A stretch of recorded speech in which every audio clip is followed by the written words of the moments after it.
ಅದಕ್ಕಿಂತ ಮೊದಲು ಒಂದಷ್ಟು ರಾಜಕೀಯದ ಸುದ್ದಿ ಕೂಡ ಮಾತಾಡಬೇಕು. ಈ ಯಾಕೋ BJP ಮತ್ತು JDS ಅದರ ನಡುವಿನ ಅಂತರ ಜಾಸ್ತಿ ಆಗ್ತಾ ಇದೆಯಾ? ಯಾಕಂದರೆ ಈಗ ಸ್ಥಳೀಯ ಸಂಸ್ಥೆಗಳ ಚುನಾವಣೆಯಲ್ಲಿ ಸಪ್ರೇಟ್ ನಾವು ಸ್ಪರ್ಧೆ ಮಾಡಬೇಕು ಅನ್ನುವಂಥ ತೀರ್ಮಾನಕ್ಕೆ ಬರಲಾಗಿದೆ ಅಂತೆ. ಇಲ್ಲ, ಮಂಡ್ಯ ನಾಯಕರು ಅದನ್ನು ಹೇಳ್ತಾ ಇದ್ದಾರೆ, ಕೋಲಾರ ನಾಯಕರು ಅದನ್ನು ಹೇಳ್ತಾ ಇದ್ದಾರೆ, ಬೇಡ JDS ಜೊತೆಗೆ ಯಾಕೆ ಸ್ಪರ್ಧೆ ಮಾಡಬೇಕು, ನಾವೇ ಸಪ್ರೇಟ್ ಸ್ಪರ್ಧೆ ಮಾಡೋಣ ಅಂತ. ಇದು JDSನ ಮನಸ್ಸಲ್ಲೂ ಕೂಡ ಇದೆ. ನಮಗೇನು ಶಕ್ತಿ ಸಾಮರ್ಥ್ಯ ಇಲ್ವಾ? ಎಸ್, ಅವ್ರು ಬೇಡ ಅಂತಂದರೆ ಬೇಡ, ನಾವು ಸಪ್ರೇಟಾಗಿ ಸ್ಪರ್ಧೆ ಮಾಡೋಣ ಅಂತ.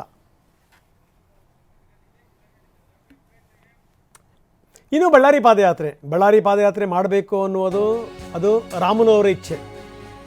ಬೇಡ ಅಂತ ಇದ್ದಾರೆ ನಾಯಕರು. ಕೇಂದ್ರದ ನಾಯಕರು ಕೂಡ ಗ್ರೀನ್ ಸಿಗ್ನಲ್ ಕೊಟ್ಟರಂಗೆ ಕಾಣ್ತಾ ಇಲ್ಲ. ವಿಜೇಂದ್ರ ಕೂಡ ಅದೇ ಮಾತನ್ನು ಹೇಳಿದ್ದಾರೆ, ಸದ್ಯಕ್ಕೇನು ಪಾದಯಾತ್ರೆ ಬೇಡ, ಮುಂದೆ ನೋಡೋಣ ಅನ್ನುವಂಥ ಮಾತು. ಆದರೆ ರಾಮುಲು ಶತಪ್ರಯತ್ನ ಮಾಡ್ತಾನೆ ಇದ್ದಾರೆ. ಇವತ್ತು ಇದಕ್ಕೆ ಸಂಬಂಧಪಟ್ಟಂಗೆ ರಾಮುಲು ಪತ್ರಿಕಾಗೋಷ್ಠಿಯನ್ನು ಕೂಡ ಉದ್ದೇಶಿಸಿ ಮಾತಾಡ್ತಾರೆ. ಹೈಕಮಾಂಡ್ಗೆ ರಿಪೋರ್ಟ್ ಕೊಟ್ಟಿದ್ದೀವಿ ಅನ್ನುವಂಥ ಮಾತನ್ನು ನಿನ್ನೆ ವಿಜೇಂದ್ರ ಹೇಳಿದರು. ಹೈಕಮಾಂಡ್ ಮುಂದೆ ಇಟ್ಟಿದ್ದೀವಿ, ನೋಡೋಣ ಮುಂದೆ ಅಂತ. ಆದರೆ ಅವ್ರ ಹಿಂದೆ ಪಾದಯಾತ್ರೆ ಮಾಡಿ ಗೇನ್ ಮಾಡ್ಕೊಂಡಿದ್ದಾರೆ ಅನ್ನುವಾಗ ನಾವು ಯಾಕೆ ಮಾಡಬಾರ್ದು ಅಂತ. ಯಾಕೆ ಮಾಡಬಾರ್ದು ಅನ್ನೋದಕ್ಕೂ ಕೂಡ BJP ನಾಯಕರಲ್ಲಿ ಒಂದು ಕ್ಲಾರಿಟಿ ಇದೆ. ಯಾಕಂದರೆ ಇದ್ದಕ್ಕಿದ್ದಂಗೆ ಮತ್ತೆ ಈಗ ನಿವೃತ್ತ ನ್ಯಾಯಾಧೀಶರ ಟೀಮ್ ರೆಡ್ಡಿ ವಿರುದ್ಧ ಕೊಟ್ಟಿರುವಂಥ ವರದಿ, ಈ ಗಣಿ ಅಕ್ರಮ, ಅರಣ್ಯ ಭೂಮಿ, ಇದೆಲ್ಲದೂ ಕೂಡ ಅರಣ್ಯ ಭೂಮಿ ಒತ್ತುವರಿ, ಇದೆಲ್ಲದಕ್ಕೆ ಸಂಬಂಧಪಟ್ಟಂಗೆ ಈ ಸಂದರ್ಭದಲ್ಲಿ ಏನಾದರೂ ಮಾಡಿದರೆ ಏನು ಸಂದೇಶ ರವಾನೆ ಆಗುತ್ತೆ? ಗೇನ್ ಬರೇ ರಾಮುಲವ್ರಿಗೆ ಸಿಗ್ಬೋದು, ರೆಡ್ಡಿಯವ್ರಿಗೆ ಸಿಗೋಕ್ಕೆ ಸಾಧ್ಯನಾ?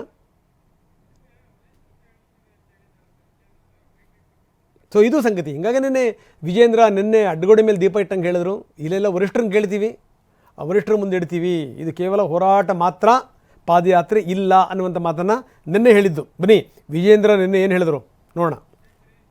ನಮ್ಮ ವರಿಷ್ಠರ ಗಮನಕ್ಕೂ ಕೂಡ ನಾನು ಈಗಾಗಲೇ ತಂದಿದ್ದೇನೆ.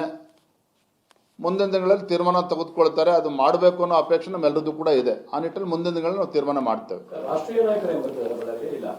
ಇಲ್ಲಪ್ಪ, ನಾವು ರಾಜ್ಯ ಮಟ್ಟದ ಹೋರಾಟ, ನಮ್ಮ ಎಲ್ಲ ಮಾಜಿ ಮುಖ್ಯಮಂತ್ರಿಗಳು, ರಾಜ್ಯದ ಹಿರಿಯ ನಾಯಕರುಗಳು ಎಲ್ಲರೂ ಕೂಡ ಹೋರಾಟದಲ್ಲಿ ಇರ್ತಾರೆ. ರಾಷ್ಟ್ರೀಯ ಅಧ್ಯಕ್ಷರಿಗೆ ಬೇರೆ ಬೇರೆ ವಿಚಾರಗಳಲ್ಲಿ ಪತ್ರ ಬರೆದಿದ್ದೇನೆ. ಆದರೆ ಹೋರಾಟಗಳ ಬಗ್ಗೆ ನಾನು ಮೌಖಿಕವಾಗಿ ಕೂಡ ಮಾತನಾಡಿದ್ದೇನೆ. ಅದ್ರ ಬಗ್ಗೆ ತಿಳಿಸ್ತಾರೆ ನನಗೆ ನಮ್ಮ ವರಿಷ್ಠರು.